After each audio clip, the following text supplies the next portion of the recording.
Hello and welcome to another exciting episode of Pittsburgh Sports Memories. I'm your host, Steve Wirt, and as usual, I'm joined by, Hi, I'm Tim Hannon. and today we're gonna do I don't know, I don't know what to call this, so we'll call it short stories with Uncle Stevie.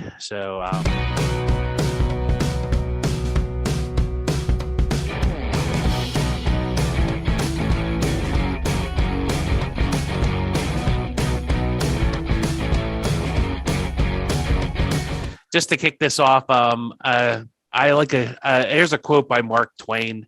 He said, "I like a good story told, and that is the reason I am sometimes forced to tell them myself." So, in that vein, we are going to be telling these stories ourselves because we can't trust anybody else to tell them. Okay, Tim? Nothing like Mark Twain to kick off a Pittsburgh sports podcast. Hey, we had somebody else too. The air is, divine. The air is human. So, We always aim high on this show for culture. yes.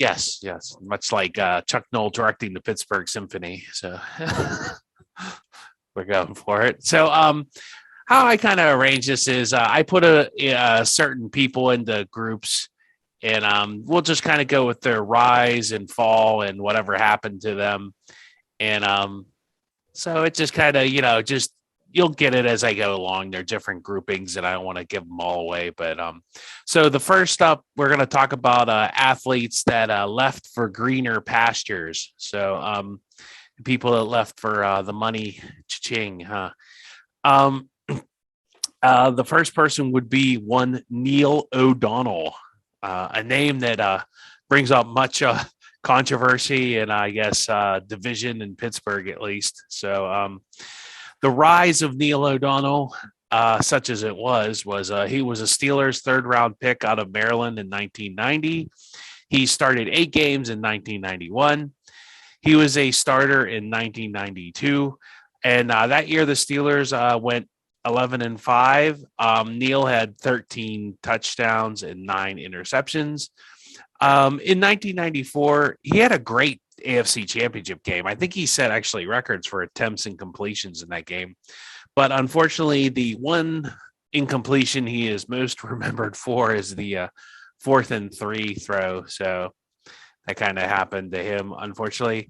In 1995, he had an even better season as a pro with 17 touchdowns and 7 interceptions, and he got the Steelers all the way to Super Bowl 30. So that was kind of the high point of Neil O'Donnell's career in Pittsburgh. I would say the AFC Championship game, and then Super Bowl 30, not so much, because then he kind of fell off there. He threw 2 interceptions to Larry Brown to seal the win for Dallas and got blamed for the loss. Maybe a little bit more than, I don't know. Do you think he deserved more blame or got the appropriate blame? Probably got the appropriate blame for that, huh? It was appropriate, and it was definitely was probably more than it would have been because of what happened next, which you're about to talk about. Yeah. So Neil decided to cut and run, so he ran out of town on a free agent contract to sign with the Jets. So whatever happened to good old Neil after Super Bowl 30? We have a quick clip of Neil O'Donnell expressing his gratitude to be with the New York Jets. So here that is. I'm really excited to be here. I came back to New York because it's a great challenge and a great opportunity. So there's Neil and loving life in New York. And why wouldn't he? Because he signed a $25 million contract, which at the time was the biggest in Jets history. And actually, the Jets were trying to replace Boomer Esiason. So they kind of needed a quarterback, and Neil O'Donnell fit the bill.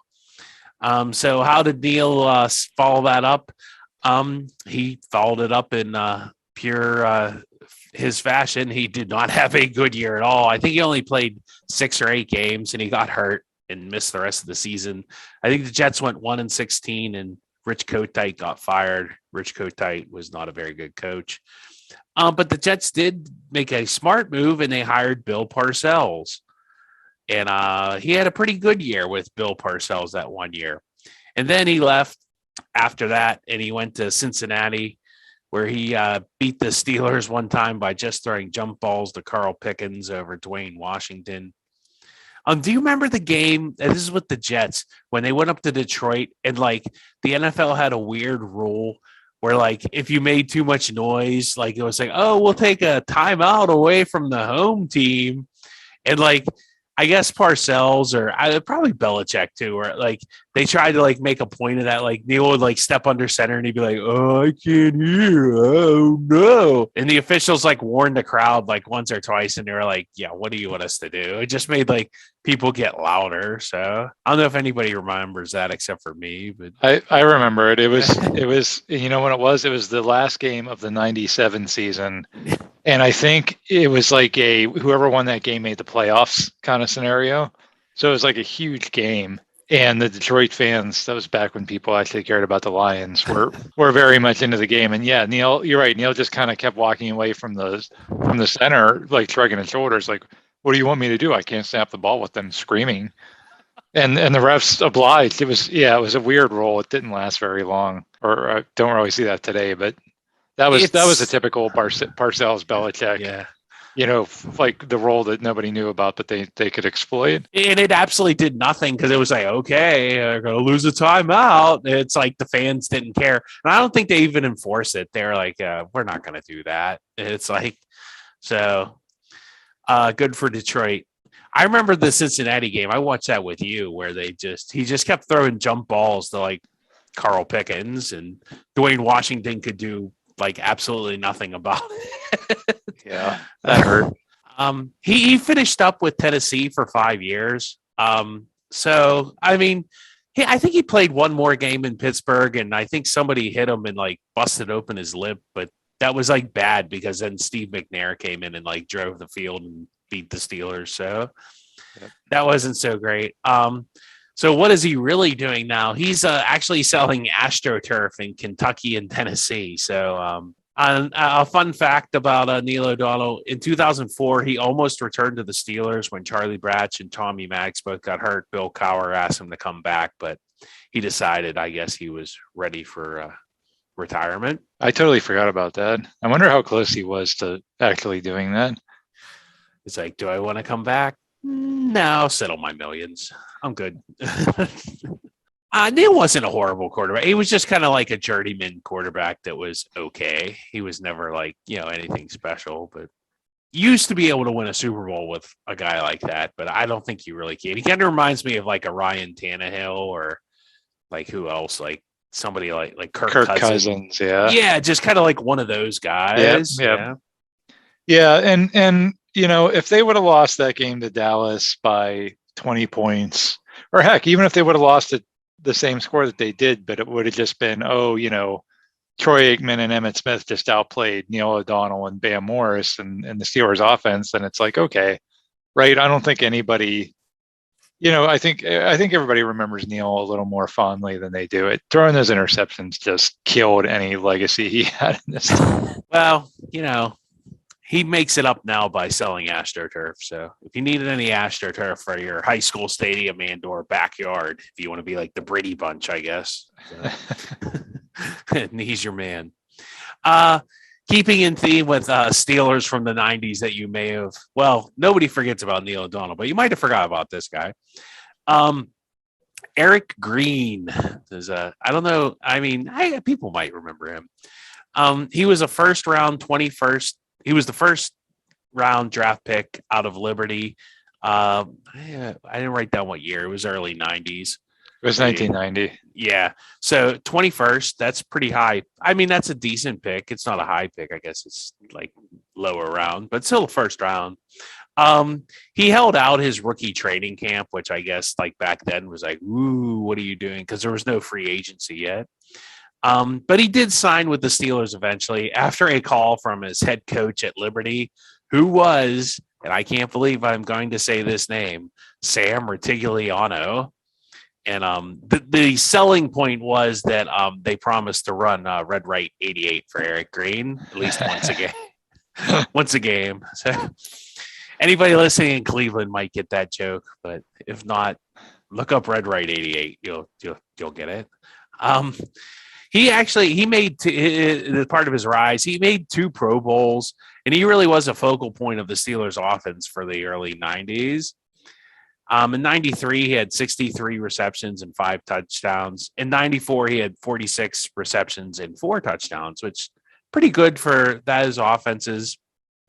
What happened the fall? He held out again, I guess, 4-year contract. So his last year he held out again, and Steelers actually signed him to a $1.4 million deal for 1 year. And he had a good season, but then free agency hit, and that was back when the Steelers really didn't sign free agents. And we'll kind of talk about that later in the podcast a little bit. He left via free agency for Miami, and he became the highest. Wow, another guy hit the highest paid tight end in the NFL at that time. And he actually had a good year. I think back then 46 receptions and 3 touchdowns for a tight end were pretty good. I mean, I know nowadays that might not be the greatest. I think that would still at least put you at least a little above the middle of the pack when you, I don't know. He was definitely, that was before the days of people like Travis Kelce or Gronk or those guys. I mean, you had some really standout tight ends back then, but you didn't. I don't know. It wasn't like today where they were kind of functioning as another wide receiver, and he was pretty dominant at one point. It was a short period of time for sure, but he was also very polarizing. I mean, very a guy that you kind of loved him or hated him, or sometimes that would change in the same season. I think the holding out for money, people kind of got him a bad rap. After that, he only had one more good year with Baltimore in '97. He had 65 receptions and 5 touchdowns, which, I mean, that's pretty good considering Vinny Testaverde was throwing the ball to him. But that was kind of the end of it. But he had a decent career. He really did, even after he left the Steelers. So I think more of the fall was people just didn't like him in Pittsburgh. I really think it was the holding out for money. And this was when free agency was kind of just coming in, people hadn't adjusted, fans hadn't adjusted the free agency, because back then you never left the team unless you got cut, or I don't know, your contract ran out. He retired in 1999 after a 9-year career. He lives in Florida and now coaches AAU teams. There really isn't a lot on Eric Green. So I mean, his last season was really dicey. That '94 season, he first of all, he's the one that had them all make that rap video for the Super Bowl, which they did not go to. So everybody kind of remembered that, because everybody was really upset about, why are you making a rap video when I didn't realize he was the ringleader on that. Yeah, supposedly that was his idea. Now that's what the story is.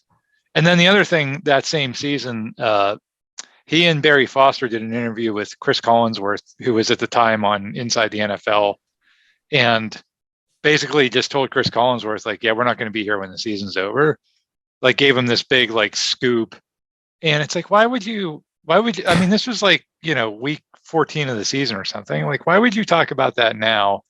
It's one thing to want more money or to leave. And plenty of guys did that, especially back then, like you said, the early days of the salary cap. But it's you're telegraphing your way out when the season's in its clutch moments. I think that just rubbed a lot of people the wrong way also. Yeah, it would be one thing I want to win a Super Bowl this year, and then next year we'll let it play out, see how it turns out. Maybe that would have been a little more fan-friendly response. Exactly. That's what you would say today, I think, now that people are more media savvy. Yeah, it'd be we'll figure it out in the offseason. I'm just focused on winning the Super Bowl for the city of Pittsburgh. Exactly. That's exactly what you can say there. Yes. Well, moving on. Boy, a lot of early 90s Steelers. And another guy blast from the past. Jeff Graham. And I don't know if I remember him. I don't remember anybody else remembers him. I do. Yeah. He became a starter for the Steelers after being drafted in 1991 in the second round. And that's really all I have about Jeff Graham's rise, because he really wasn't he dropped a lot of passes. He had the drops. I remember one time, I think it was against Houston, and that was that Buddy Ryan defense where the way to beat it was to throw a deep pass. And Tom Zach hits him. It had to be Tom Zach hits him with a perfect pass, and he drops it. And then like I think that was the play where Tom Zach got like beat up by, was it Dolman or one of the defensive linemen for Houston, like drug him around by his helmet and like started punching him in the face. So like not only did like we could have scored a touchdown on that, like we didn't score a touchdown and Mike Tomczak got beat up for like absolutely no reason. Yeah, Jeff Graham was a talented receiver, and you're going to talk about what happened after he left. He was definitely talented. He just, I mean, he just dropped everything when he left the Steelers after the '93 season. I would love to find this. It'd be impossible to find. I've even looked on YouTube. KDK, the local station here, did a montage of all his drops. Like they literally on this news, they just did a montage. And the one that you're talking about in Houston, that was a ESPN game. Yeah. And they're showing the replay like in this montage. And I think Joe Theismann was the announcer. And Joe Theismann goes, "It's like he's not even trying to catch it." Like trying to catch them. You know, and it was just so bad. I mean, it was one of those things where like he can't really be that bad. He's just in a funk. You know, that was probably before the days of like sports psychologists and all that kind of stuff, right? Remember like Marc-Andre Fleury? You know what the sports psychologist would have diagnosed it as? A case of the dropsies. The Deontay Johnsonitis. Oh, Jeff Graham made Deontay Johnson look like Jerry Rice because, wow. I mean, he, you know, but again, he wasn't really that bad. He had a horrible, a couple of seasons. It seemed like he dropped passes at like key moments too. It's like, boy, it wasn't like 1st and 10 and it's like a screen pass that would have went for 2 yards, you know? It's like, oh my God, that would have been like, I just remember that one in Houston. It would have been an easy touchdown. And it was just like literally catch the ball. That's your only job. You had one job. So whatever happened to our good friend Jeff Graham? Well, don't cry for Jeff Graham because he left for the Steelers for free agency, and the Bears, in all their wisdom, signed him to a contract. And he actually had a Pro Bowl season, like that 95 season. He had 82 catches. I don't know how, and 5 touchdowns. And he actually went on and had a decent career in the NFL. And I think he went on to the Jets but like he really like, I don't know, I guess he just figured out what was wrong and got it corrected. After he retired, he became a high school coach in Ohio, and he actually won a state championship at, I think it's their 3rd level or whatever. And but I think what it was a kind of a scandal when they handed him the trophy, he dropped it. So poor Jeff Graham. Which I totally poor Jeff Graham. I just made up. That really didn't happen. Yeah. Again, he wasn't a terrible receiver. He just had something, like he just had a mental block that apparently he got over after he left Pittsburgh. Fun times. Well, Jeff Graham, I mean, he made money and he's won a state championship, so that's more than I can say. So, moving on to a different category. These are people those were people that cashed in. We're now going on to people that left that had a rise and fall for circumstances that were beyond their control. So I don't know if anybody remembers Chris Brown, and I'm not talking about the singer who dated Rihanna. I'm talking about Chris Brown, the kicker, who is a 7th round. We actually picked the kicker. Like, I know people thought it was kind of crazy when we picked that punter this year, but yes, we picked actually a field goal kicker in the 7th round, and he was from Nebraska. And he had a great year. His rise was high, for a kicker, that's a high pick. And he had a great year kicking in Three River Stadium, and he converted all but 5 of his field goals that year. But unfortunately, the Steelers decided that it was time to build a new stadium. And yes, he moved to Heinz Field. And I think nobody foresaw this coming. Like when they moved to Heinz Field, it was much tougher to kick in, and the turf and the wind was really bad, especially when they first opened. And I don't think anybody really knew how to kick down there. And he attempted 44 field goals that year, and he only made 30. He missed 14 kicks. it was ugly. And he got 2001, he got a kick block in the AFC Championship game that was returned for a touchdown. And I have a couple highlights. Here's one from Baltimore where he went 1 from 4. Here, we'll listen to that. 1-yard field goal attempt from Chris Brown. And it didn't look good. Pushed right along the tree line, Tom. Complete, then incomplete. Chris Brown, 35-yarder to send it to overtime. Brian Billick, timeout. The kick is up, and that never had a chance. Bill Cowher has seen his field goal kicker miss 4 out of 5. Chris Brown went 1 for 5. That's bad. That's really bad.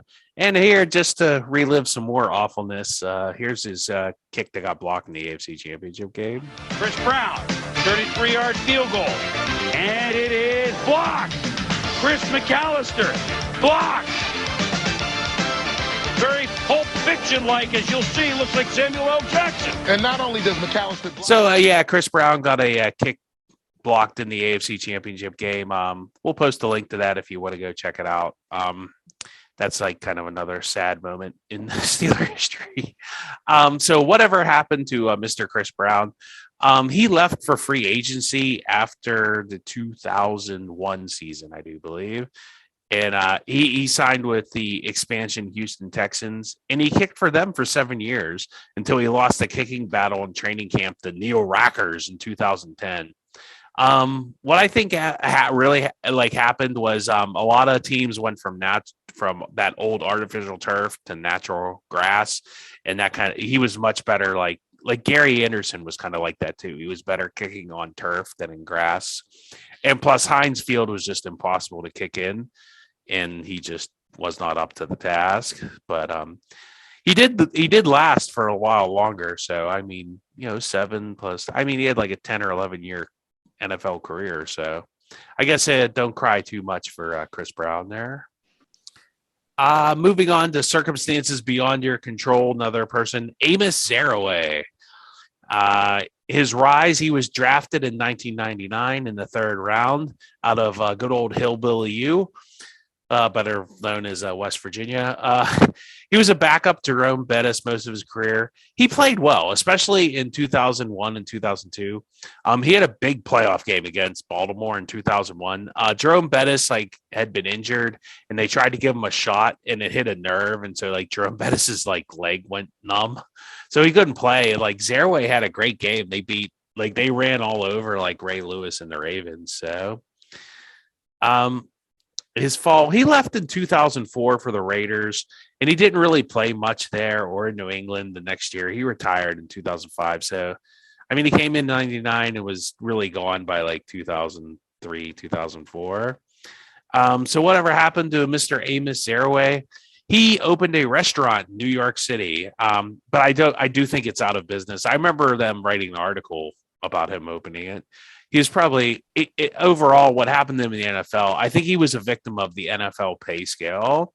And that's after 4 years, it's cheaper to keep a rookie than it is to have a mediocre veteran, especially somebody's just a backup, running back. And I don't think he played special teams. So it's you're going to waste a lot of money on a guy that's a backup when you just get a rookie and probably not really lose that. You might lose a little bit in experience and maybe a little bit in talent, but the money you save towards your cap and keeping your stars makes up for it. So that's just the way of life, I guess, in the NFL. So, but he did have a 4 or 5 year career, so can't complain too much.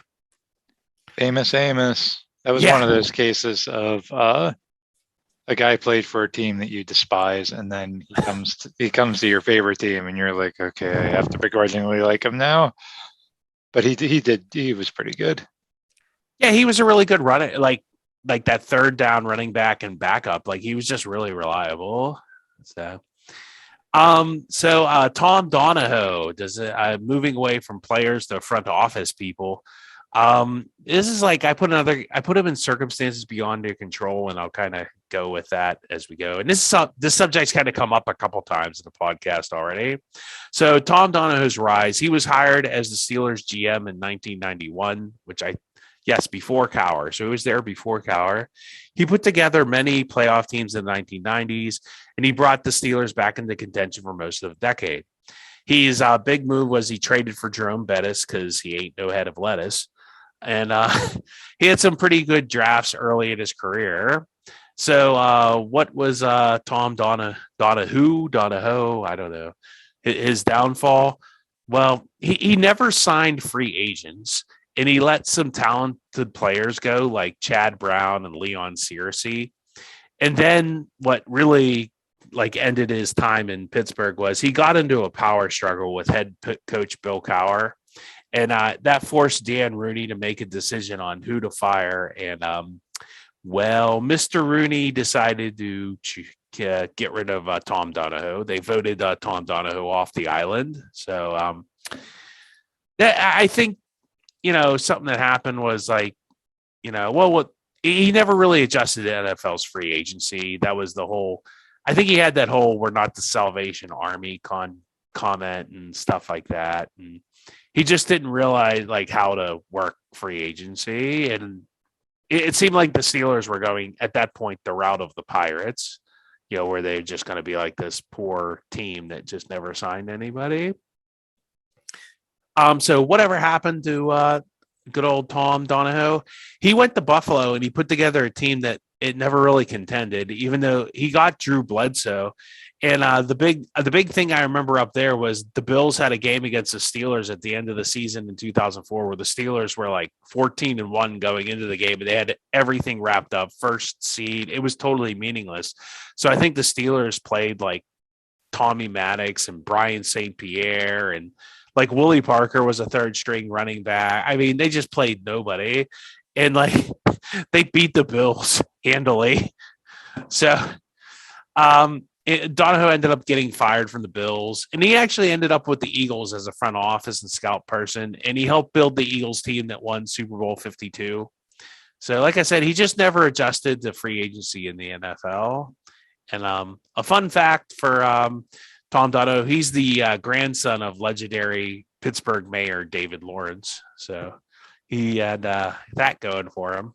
So that's a good assessment of Donahoe, that he never did adjust to the whole salary cap free agency thing. And you're right, Steve. Their strategy was, oh, guy's contract is up. Well, he's too expensive to re-sign. We'll just let him go.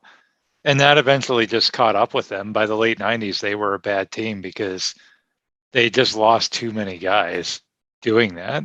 It was so rare that they ever kept anybody. And then you saw that completely change with Colbert. You had guys like Casey Hampton and Aaron Smith and Troy and James Harrison. All those guys got multiple contracts with the Steelers. But in the Donahoe era, it was you had your one contract, and then when it was up, it's oh, well, we can't compete with the richer teams. You're right. It was very much like they were going to be the Pirates, and that was depressing. So I like Donahoe. He was a good GM. We had really good teams in the 90s, largely because of him, but he was not capable of sustaining that system. Yeah, as I went along and I did this podcast, was researching it. I didn't realize NFL free agency, how much that changed the league, that and the salary cap. It really kind of changed everything, how you ran a team and how you put together a team. And it took a lot of GMs a lot of years. And maybe he was on to what Bill Belichick does, where Belichick always gets rid of people a year early. But normally Belichick has a rookie or something waiting in the wings, before he does that. And he kind of tried to do that with Brady. And can you imagine that if he would have kept Garoppolo? They never would have won any. I mean, I doubt. Maybe they win one Super Bowl with Garoppolo, but they definitely don't win the three more they won after they were going to get rid of Brady. So, to be fair to Donahoe, I mean, in the 90s, the whole NFL was figuring out the salary cap and free agency. And it's funny when you go look at the signings back then, or even the if you can find like old articles like previewing free agency, like who's the big free agent, everybody wanted like the sexy signing, it was like the Reggie Whites or the running back or the wide receiver. Whereas today, first of all, you have a lot of guys locked up with franchise tags or locked up with contracts before they even hit free agency. And then even the guys that are out there, the big free agents are always like the offensive tackle or you know what I mean? Like the less sexy positions. And back then, I think, your comparison with baseball is interesting because I think with football, it was very much like, oh, that guy hit 48 home runs, go sign him, which works really well in a sport like baseball. But, teams like Washington, remember, they used to go out and sign the big free agent every year and then they would never win. Yeah, like that one year they signed Bruce Smith, Deion Sanders. Right. I forget it. They signed a running back too that was like veteran. Like they just went out, like signed a bunch of veterans and it just didn't work. They all hurt like halfway through this season. Yeah. So that's kind of the end of circumstances beyond our control. And I just figured the circumstances that was beyond his control was free agency. So, so moving on to a category that only has one person in it. So good for him, I guess. I call this category Hall of Famers that ran out of town. So, and that would be one Scotty Bowman. His rise was he was a Hall of Fame coach before he got to the Penguins. He actually won 5 Stanley Cups with the Canadiens in the 1970s. He was hired as director of player personnel by the Penguins and became the coach after Bob Johnson tragically died. And he actually coached the Penguins to a Stanley Cup in 1992. So, so now this guy is like a 6-time Stanley Cup winning coach. So his fall, I guess I'll put that in quotation marks because I don't really blame him, but this is how he ended up leaving Pittsburgh. He turned down the Pens' initial offer, and I guess Howard Baldwin at the time got mad that how dare you refuse my offer of money. And so he's just like, nope, you don't get any money. And so like in 93, that was after 93. And then when they shockingly lost the Islanders in 1993, everybody like blamed Scotty Bowman. So, which was just like crazy to me. And it still is, like, he wasn't showing up to practices and blah, blah, blah. And like, yeah, okay, whatever. Tell me more. So whatever happened to Scotty Bowman? Did he like go and slink off with his 6 Stanley Cups? Heck no. He just went up to Detroit and then he took the Red Wings and he built them into a winner with Steve Yzerman and a couple of those Russian players from the 1980 Do You Believe in Miracles team that were on the wrong side. And he went on to win 3 more cups. And then he retired in 2002 after the Red Wings won their 3rd cup with him. So I think Scotty Bowman was quite vindicated. I mean, I've heard Matt and other people criticize him. I don't understand the criticism of him. I think the criticism all belongs with, the people I blame are Howard Baldwin and maybe Mario. Like, that's not uncommon, like for a star to not get along with his coach in hockey, but it's not like Scotty Bowman hadn't coached superstars before, obviously in Montreal and those great teams and with the Red Wings later. So I don't know what, all the issues were, but Howard Baldwin was just a really bad owner. And, he almost killed the franchise. And this is just one of the many ways that well, at least this was on the ice besides all those bad contracts he signed off the ice. Like I said, saying Bowman was the problem, the 93 Pens is like saying Belichick was the problem with the 95 Browns. Like, really, there was just like bigger issues with that organization than him. So, yeah, you're right, Steve. And I'll fully admit I was one of the people in 93 who wanted to run Scotty Bowman out of town because I think we were all just so upset that they had lost that series and somebody had to be blamed for it. But that's a very typical, like, Pittsburgh sports mob kind of mentality. And, cooler heads, the organization should have, if it was a stable organization like it is today, or like the Steelers are, or like the Steelers were then you would have had ownership say, no, we know this guy's a good coach, right? But they didn't have any kind of stability. They had, like you said, a person that really didn't know what he was doing. So it's unfortunate. So what happened? We have a movie producer running things. So. Yep. So another person, I'm going to do another category of one. This guy gets his own category, and I titled this category "Jerks" or just "Jerk," I guess, since it's just one person. And I don't know if anybody can guess who this is without me telling them, but this would be one Tom Barrasso. And Tom Barrasso's rise was the Penguins got him in a trade with Buffalo. And before he came to the Penguins, he had won a Vezina and a Calder Trophy. He was the goalie of note in the Stanley Cup runs of 91 and 92. Sorry, Frank Pietrangelo. You made like a good play to help us out, but the guy that really won the most of the games was Barrasso. He won both cup clinching games those 2 years. And I'm not sure why he was always aloof with the media, and I don't remember. Was he rude to the fans, Tim? I don't remember him. Was it just media? That was before the day of cell phone. That was before the days of like cell phone video and stuff. So it's like all you have to go on is, my uncle's neighbor once saw Tom at Giant Eagle. Yeah. So who knows? Well, so his fall, he got hurt for 2 years from 95 to 97. And then, he played for a couple more years before the Penguins traded him to 2000 to the Ottawa Senators. Whatever happened to him, he won a silver medal in the 2002 Olympics in Salt Lake City, I think as a player. And then he's now a coach in the IHL at HC Vereces, and that's some team in Italy. So I guess it's the International Hockey League. So Tom Barrasso is having fun in Italy, drinking wine and coaching hockey, I guess.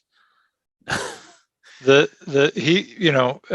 were talking about whether or not he was a jerk to the fans. I know he was not a good teammate, and I think that the story when his last moments in Pittsburgh, when he got traded to Ottawa, that was a trade deadline deal, and Craig Patrick almost didn't make the deal because he was afraid to tell him, because Barrasso had a no movement clause. Like, Barrasso would have had to agree to it. He could have waived the trade, and Patrick was worried that it was going to tank their whole season, because Barrasso was going to be like, no, I'm not getting traded. Oh, you want to trade me? Fine.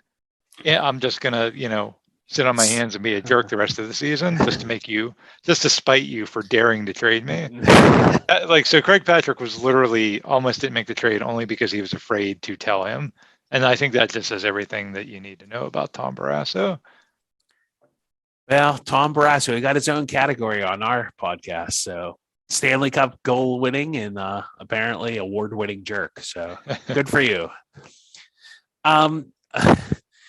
A flash in the pan. These are people that had like one shining moment. I don't know. The best I got. I don't remember if anybody remembered this guy, but I remember this guy. He was a pitcher named Jim Gott. And who was Jim Gott and what was his rise? He was a relief pitcher, picked off of waivers after he was with the San Francisco Giants. And that was in 1987. But then in that season, in 87, he only had 13 saves. And then 1988, he comes to Pittsburgh and he has like this all-world pro level year. He broke Kent DeColvey's Pirates save record with 34 saves. And I remember I really liked him as a kid, Jim Gott. I don't remember his pitch or anything, but I sure liked him. He had like this amazing 34 save. It was pretty cool. So in 1989, our hopes were high and we opened the game in Montreal, and I remember this game. He pitched literally 2/3 of an inning. I remember this, and he walked in the winning run. He literally couldn't throw a strike, and it was the season opener, and he didn't pitch the rest of the season. And I think his arm actually was hurt, so he probably hurt his arm pitching, and that was kind of the reason why he couldn't throw a strike, and he didn't pitch the rest of 1989. So whatever happened to Mr. Jim Gott? After all that, he went on to have a career as a setup man. He pitched mostly for the Dodgers. He did get 3 saves with the Pirates in 1995 at the end of his career, I guess. He's coached for a bunch of teams, and he did the Dodgers pregame for a while. I don't know, just like one of those players you liked when you were growing up. And he literally, when I look back, like, well, he really only had that 1988. That was really the only really, really good year. He had a couple good, like solid pro years, but just as a setup man, not as a closer. Do you remember Jim Glott at all, Tim? Oh yeah. I mean, and you're right. It's surprising that it was just that one season, because when I was a kid, he was our best pitcher. He was the guy that came in that if we were in the lead, it was over, because Jim Gott was going to come in and save the day. So yeah, you're right. He was one of my favorite players too. He had that like mullet haircut. I was a big Jim Gott fan, but it's funny, when you're a kid, you think of him as being, more dominant for longer than that one season. So that was a very quick rise and fall for Jim Gott. Well, he did have a career before and after that, but he never really had the success, at least as far as when I looked at the stats that I could tell, Right. I mean, just as a setup man, it's like, I don't know. I mean, setup men are kind of like, I don't know. They're a dime a dozen. So, Yep. So sticking with flash in the pan and Pirate pitchers that were flashes in the pan. I know you'll remember this guy, Randy Tomlin. He was drafted by the Pirates in the 18th round of the 1990 baseball draft out of Liberty University. I did not know Liberty University had like this amazing sports athletics department, like Sam Bertigliano, Randy Tomlin, Eric Green. What the heck? Well, I don't know. I mean, I didn't think Jerry Falwell was running like quite the the football factory and baseball factory that he was. But back, I mean, I guess they still are. They still that kid's supposed to come out in the draft. So good for them. So like I said, he was drafted in 1990. And I remember this game in 1990 in his first MLB game. He pitched a 1-run complete game victory of the Phillies. 91 was his best year. He had a 2.98 ERA, and he held the Braves to 2 runs in 6 innings in a critical game 4 against the Braves of the NLCS. I think he did get a no decision in that game, but he pitched well. At 92, his ERA went up to 3.41, and he struggled in the NLCS versus the Braves that fall. By 94, he had hurt his elbow. And he tried to get him. I don't know if they didn't. Well, they should have had Tommy John, but he did something to his elbow, and they couldn't really fix it. So he went to the minors, and he was out of baseball after that. And he went back to Liberty University and became a pitching coach. And he's also coached in the minor leagues. So Randy Tomlin, personal story. I went to church. He always sat in the same pew as me on Sunday when the Pirates didn't have a game, or he wasn't. Well, I mean, it was like 9:00 in the morning, and went to church on the north side, so it wasn't like he could have just ran over to the game real quick if he had. He had his uniform on. Yeah, yeah. After this, I got to start. I think it was him and Roger McDowell used to the second spitter on the gravelly road. So, which is like Pirate pitchers for 100, Alex. But yeah, so that Randy Tomlin was, like you said, he was a good pitcher for a while, and it really faded out quickly too. But I think we covered him. We did a B team episode where we talked about some of our favorite kind of underrated guys that deserve more credit than they get, and he's definitely one of those guys. Yeah. So sticking with flash in the pan, and I guess this is more of like flash in the pan for the Pirates. And this is one of my favorite pitchers, like with the Pirate, like besides Jim Gott. Like I remember liking this guy a lot.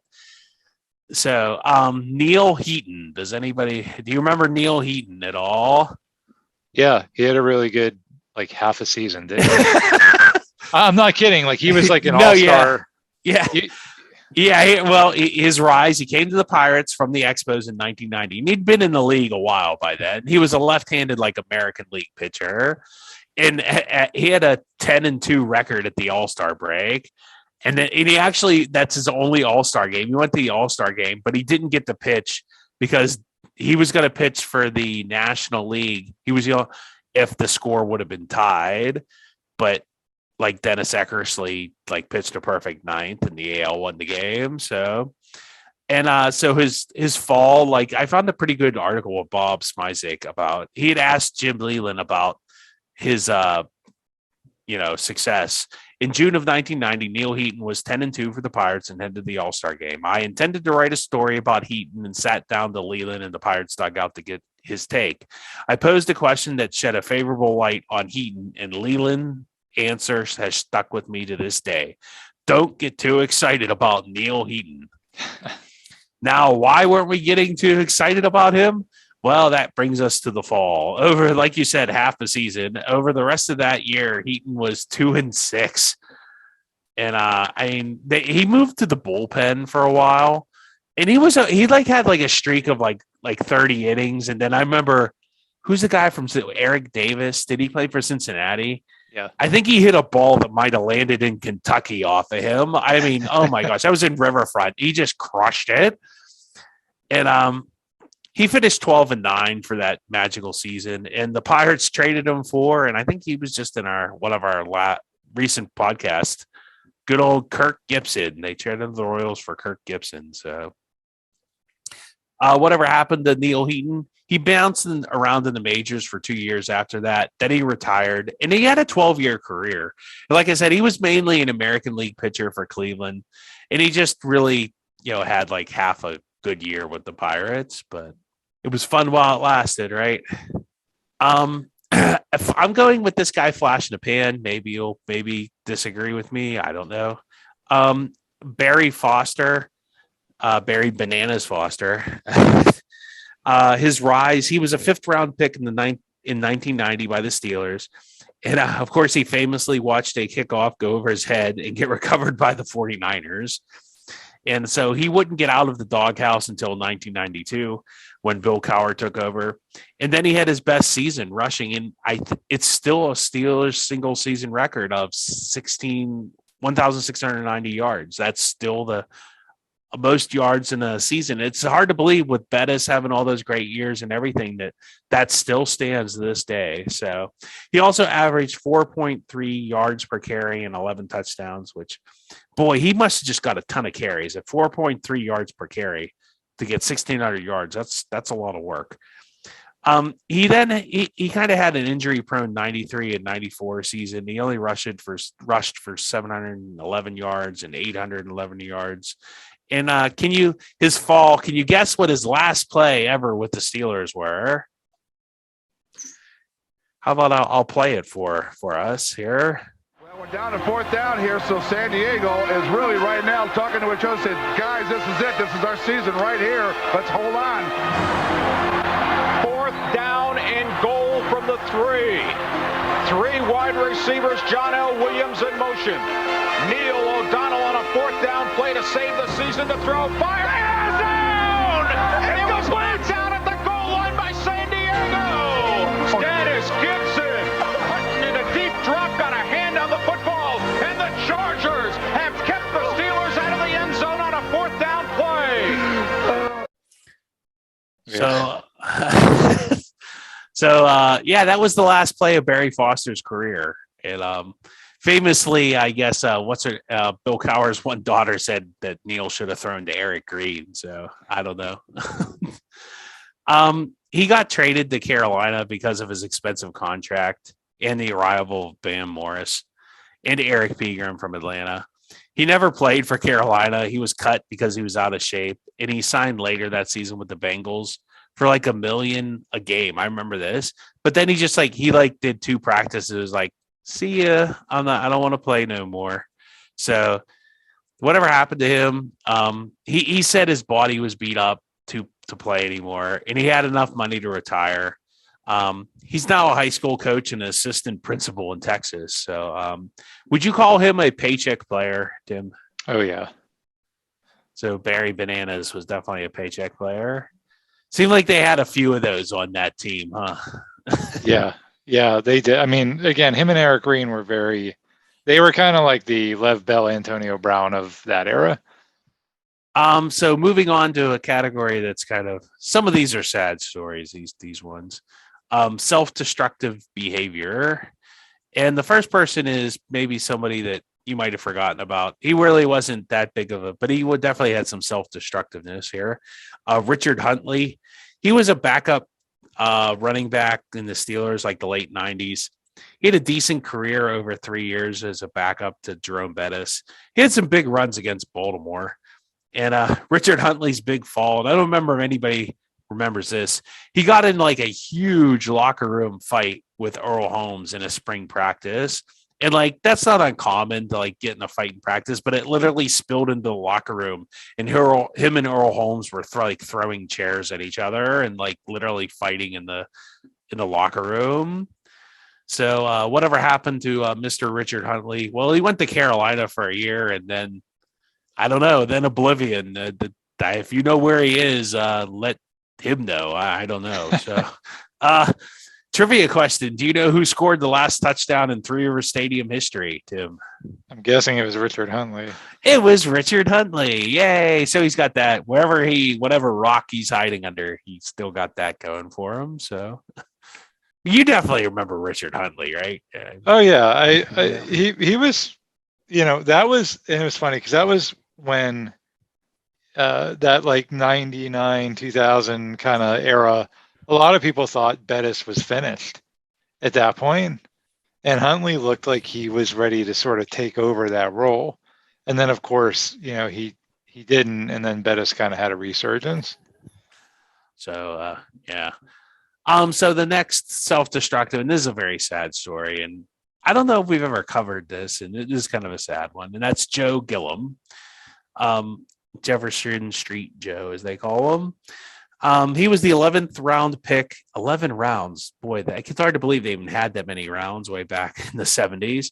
Out of Tennessee State in 1972. He won the starting job over Terry Bradshaw and Terry Hanratty. Yeah, I'm sure Terry Hanratty really had a chance. And he actually started the first 6 games of the 1974 season, including a blowout over the Baltimore Colts 30-0. And actually, if you look, there's a Sports Illustrated cover with him on it, because like it was so controversial because he was obviously African American, and that was like kind of a novelty back in 1974. So everybody's like, "Whoa, what are the Steelers doing?" So he actually got benched later that season, and the common like thinking is that he just threw the ball too much for Chuck Noll's liking, and like Noll felt that him throwing the ball so much had led to a tie against the Denver Broncos. So what happened to him? He took the benching really hard, and he got into drugs, and he ended up out of pro football by 1976. So whatever happened to good old Jefferson Street Joe, he lived under a bridge for a while in the 70s, and then he seemed to kind of get it back together a little bit. And he went and played for like a bunch of like USFL and semi-pro teams. And then at the end, he was actually sober for 3 years. And I remember seeing him at the last game at Three River Stadium in 2000. I thought he looked very like healthy. I remember seeing him in an alumni game. Like they used to have a flag alumni game for the Steelers. And like he threw like a 60 or 70 yard pass, and he had to be like 40 years old. So I mean, the guy was good. I mean, there might be an alternate universe somewhere where he's like has like 4 Super Bowl trophies and Terry Bradshaw is singing country music somewhere. So I don't know. Unfortunately, for all of us, he relapsed and he died on Christmas Day in 2000. So a sad story and a sad ending, and a lot of what could have been, and maybe some missed opportunities for Joe Gilliam there. You're right. About him being at the last game at Three River Stadium. That was in December of 2000, and then it was like a week later he was gone. And like you said, he probably looked better then than he had in years. It looked at supposedly he was doing well and everything. So yeah, it's just a very sad story. Like you said, he really could have been an all-time great quarterback, because he was the starter on the 74 team that won the Super Bowl for almost half the season. Yeah. I think there was a story he sold his Super Bowl rings for drugs and stuff. I mean, it was that's nasty stuff. That addiction, it's tough to kick, and gets the better of some of us, unfortunately. Moving on to people that threw it all away, Donatas Savatkas. We covered him in a podcast a while ago. He was a 3-point shooter from Lithuania. a Lithuanian 3-point shooter. You don't hear that a lot. He was a key part of the Ben Howland era Pitt basketball teams when they rose up and they won a Big East championship. He's still 31st on Pitt basketball's all-time scoring list, and he was just a very good, like, low-post 3-point shooter. So what happened to Mr. Zavatkis? Well, during an NCAA tournament against Marquette, he got mad at Ben Howland for taking him out of the game, and he took off his shoes. So unfortunately, Ben Howland had to bench him after that, and Pitt lost in the Sweet 16 because of Dwayne Wade. And, it might have helped having a guy that could shoot 3-pointers at the end of that game, but well, that's neither here nor there. So whatever happened to good old Donatas Sabatkas, he went overseas and played pro basketball for many years, and I don't see much. I guess he's enjoying retirement in Lithuania. I don't know. So he's like hanging out with who was it? Who was the Eric Green, or who's the other one that went to oblivion? Richard Huntley. Him and Richard Huntley are hanging out somewhere. So, another guy that threw it all away, that would be Dale Berra. And Dale Berra had a tough one. He was the son of a Hall of Famer named Yogi Berra, and Yogi was the 20th overall pick of the Pirates in 1975. Dale was the 20th pick of the Pirates in 1975. He was a member of the 1979 World Series Pirates team. He actually hit 263 and had 10 home runs and 63 RBIs in 1982. That was probably his best year. He got traded to the Mets in 1984 because his father was managing the Mets at the time. Or I don't know. I don't know if the Pirates got back. I don't know. Maybe they got Mr. Met back or something.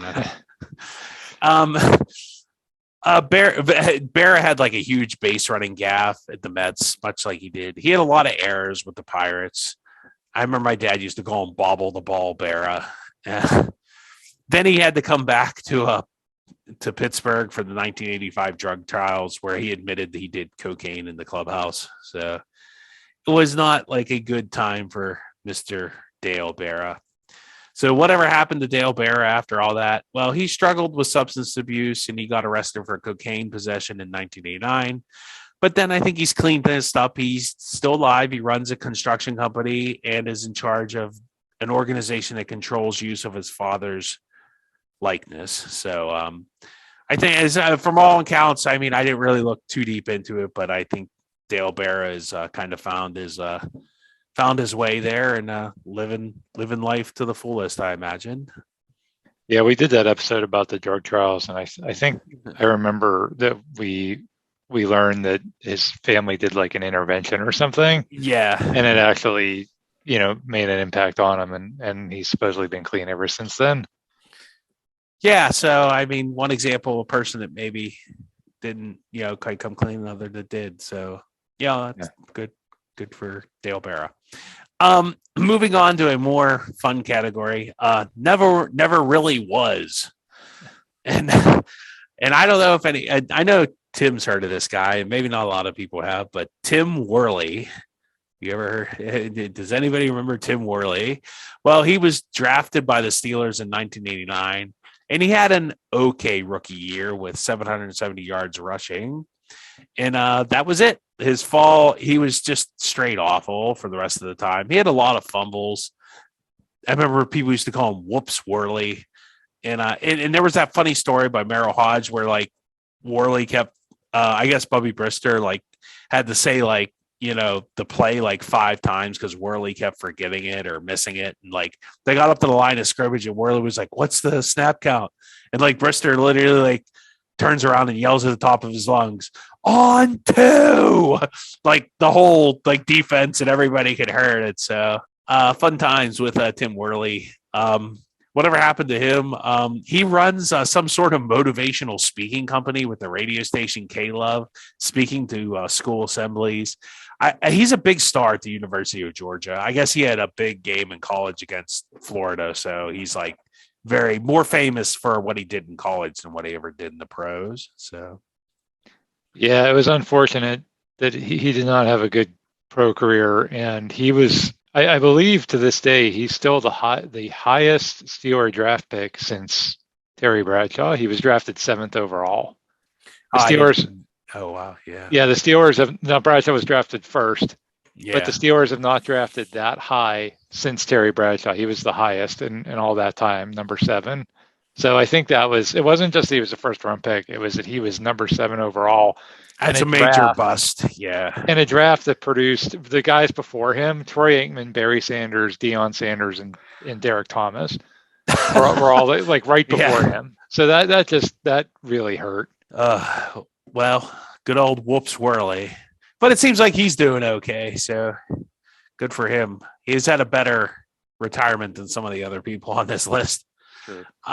Next up is a guy who I know we all loved to make fun of back in the day, Jermaine Stevens. His rise, and it's not much of a rise for Jermaine Stevens. It's I would say he might even be worse than Worley. He was a first-round draft pick in 1996 out of NC AT&T, but I think he was a late-round pick. He was like a 20th pick or something. He wasn't 7th, yeah. He did start 10 games that year, and that was it. That's the highlight of Jermaine Stevens' career. His fall was he was just a complete bust. He showed up out of shape. He really didn't have much of a work ethic either, or a desire to make it to the NFL. I have some things from his PG article. The Steelers last night released their first round draft choice from 1996, hours after he quit from exhaustion during a set of 40-yard dashes.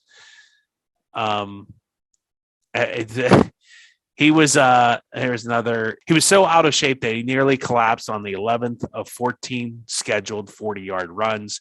He was the only player who failed to complete them in an individual performance one scout called embarrassing. Yeah, Bill Cowher just said, I had no choice but to release him. He just was that bad. He never really did much of anything except for like pass out up at Latrobe, and people were like hosing him down with like water and stuff. So, I mean, why you have an offensive lineman running 40-yard dashes is beyond me, but hey, whatever.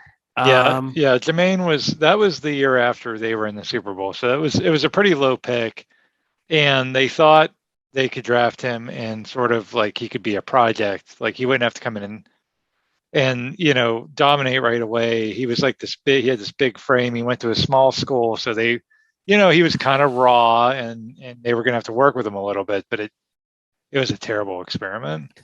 Yeah, especially for the first round. It seems like you should have. Maybe don't ever reach. They say don't ever reach, and especially like in the first round. Whatever happened to Jermaine Stevens? He lives in Maryland, and unfortunately, his son died from COVID while playing football at Cal U in 2020. So, and I remember that. Yeah. So, yeah, that was pretty sad that he lost his son. That's got to be. I can't imagine. So moving on, our final category of this podcast will be inexplicably lost their fastball.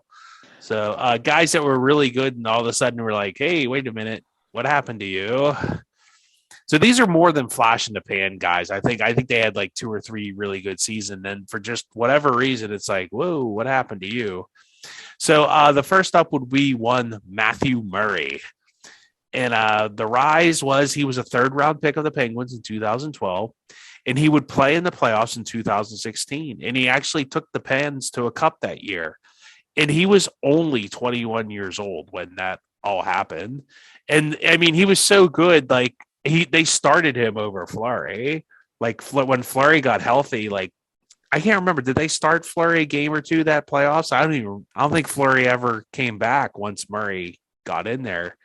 And he followed that up next year with another great performance in the playoffs, and they won another cup with him. So after 2 Stanley Cups, and he looked like he was on his way. Looked like we had another like franchise goalie for the next 10 to 15 years.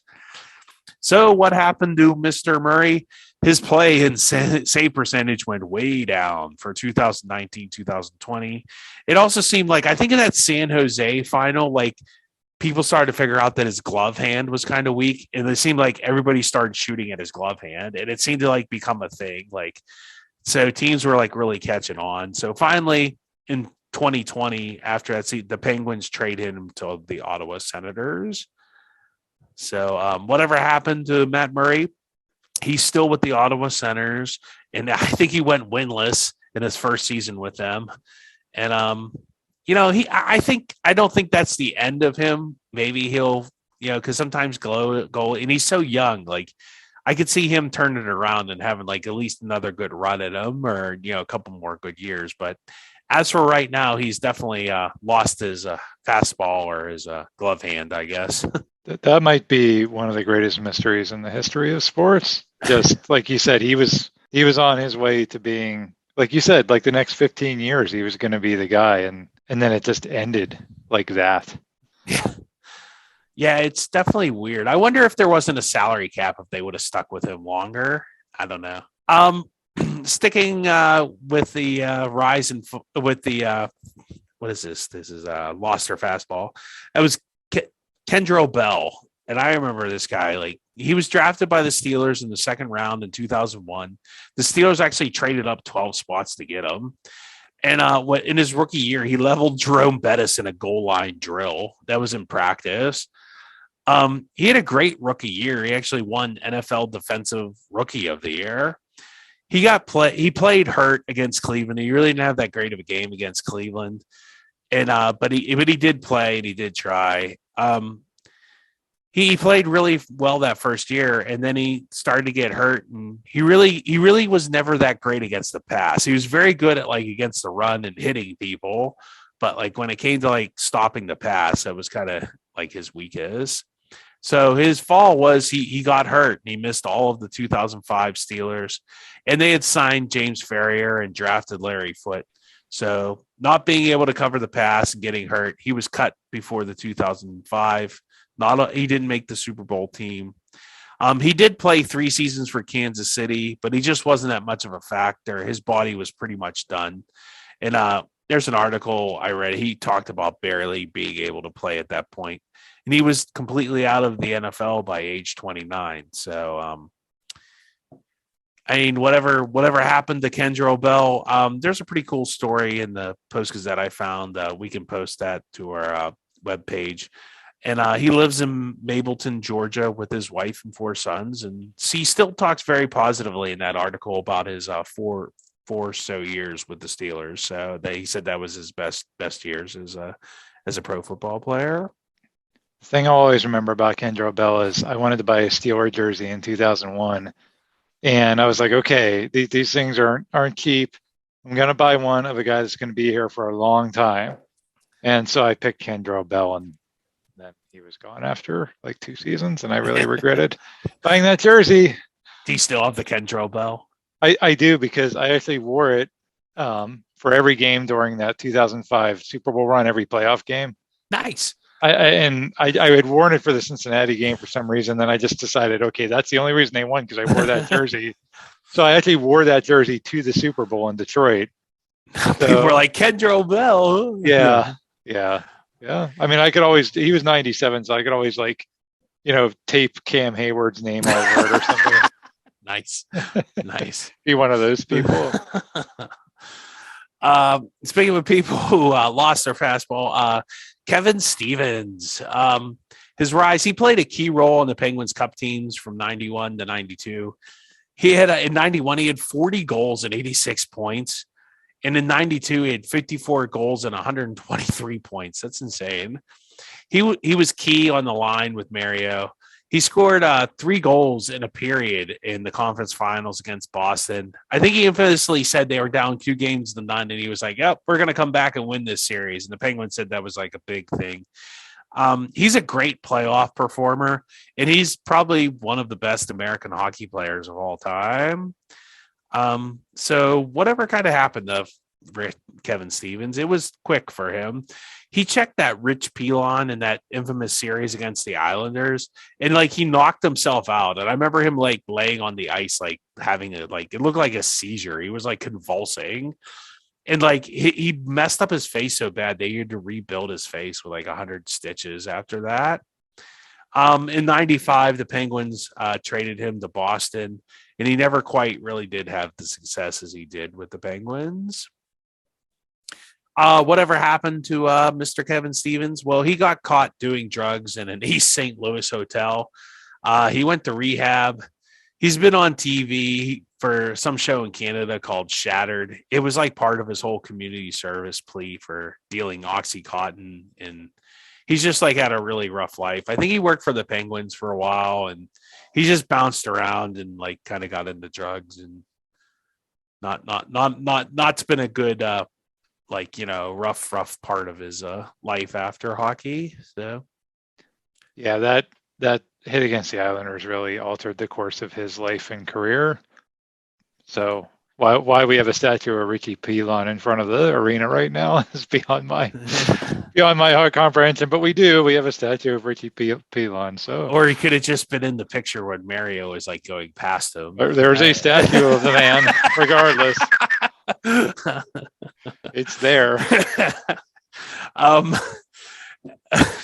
Well, the next guy doesn't have a statue, but he's a beloved member of the Pittsburgh sports landscape, and that would be Steve Blass. And that's who we're going to finish up to, because this is really, when I started this podcast, this is really who I thought of was Steve Blass. And he was with the Pirates. He was a pitcher from 1966 to 1974. He won 100 games over his career. In 1971, in the seventh game of the World Series, he won that basically, and he pitched another complete game in Game 3. And like him and Clemente basically won Game 7. Like not to like criticize the rest of the Pirates, but they really didn't do much of anything else. I mean, it was really like, Steve Blass, Clemente hit a home run and I think scored another run, and like Steve Blass like got the last out, and the Orioles had a guy on third on that for that last out. So it wasn't smooth, but hey, Steve Blass got it done. And I mean, the pitch, I don't know. I don't think that's the last complete game in World Series history, but there aren't a lot of them. So his fall from 1971, his ERA was 2.81. Then 72, it was 2.49. And then in 1973, can you guess what his ERA was, Tim? That would be higher. Yeah, exponentially 9.85. Oh my. Yeah, he couldn't throw a strike. And like by 1974, he was out of baseball, which is just crazy. I didn't realize it was that fast after 71. I mean, I know he was a big hero in 71. I didn't realize his career turned that quickly. Like he literally had like 72. Well, that was, I guess that would have been after the World Series. And then like he had one more okay season. And then after that, it was bloop. That was it, man. He couldn't throw a strike. And now there's actually a syndrome named after him, the Steve Blass syndrome. I have a link to an article on the New Yorker about that, about him. Like, it's like an interview with him in like the late 70s about like his career and stuff and how things turned out. It's kind of interesting read. I remember there's a reference in House, like to Omar Epps of all people. Like, he says, "Oh, what are you, Steve Blass?" I guess because Omar Epps like started losing his thing. Whatever happened to good old Steve Blass? Well, after baseball, he was a school class ring salesman for a couple of years. And then in 1983, he got a job with the Pirates calling games, and he stayed on with the Pirates for 30 years, became like, this beloved member of the Pittsburgh Pirates. Why he lost his ability to throw strikes, that's been debated for years. Some people said maybe Clemente's death, although Blass denies that that's a thing. Was he injured in some way? I don't know. But he was close friends with Roberto Clemente, and Clemente, of course, died after 72, and that's kind of coincides with when Blass fell apart. So I don't know. I never saw the man pitch live, so I couldn't even venture a guess on why that worked out. But Steve Blass seemed to have a pretty positive attitude. He said, I had 11 good years in the pros and I won a World Series, and, hey. Yeah, again, like we said earlier, today you'd have like a sports psychologist and somebody, trying to figure out what's going on. And maybe back then it was just they just there was no way to really figure it out. I mean, but then we just talked about Matt Murray, and so it can absolutely happen today too. It's really you can have all the fancy sports psychology and everything, but if you can't do it, you can't do it. So who knows? Yeah, even in that New Yorker article, I remember reading they asked Bill Verdon, or I think he was one of the coaches on that World Series team. They were like, "Oh yeah, what about Steve Blass?" He's like, "I don't know where he is." Even people that coached him and stuff didn't know what happened to Steve Blass. So I don't know. I mean, when you lose it, you lose it, I guess, and it sucks for. Steve Blass was, but he had a great second act with that announcing the Pirates, and he was always fun to listen to with the Pirates play-by-play. Well, thank you for joining us. I hope you enjoyed our podcast on this. Please keep spreading the word of mouth and gaining followers. Check us out on Twitter or on the web at was it Weebly Pittsburgh Sports Memories at Weebly Pittsburgh, whatever it is. We're on the web, Tim, aren't we? Something like that. But thank you for listening, and we appreciate all the listen, and make sure you like us and all that good stuff. All right, bye.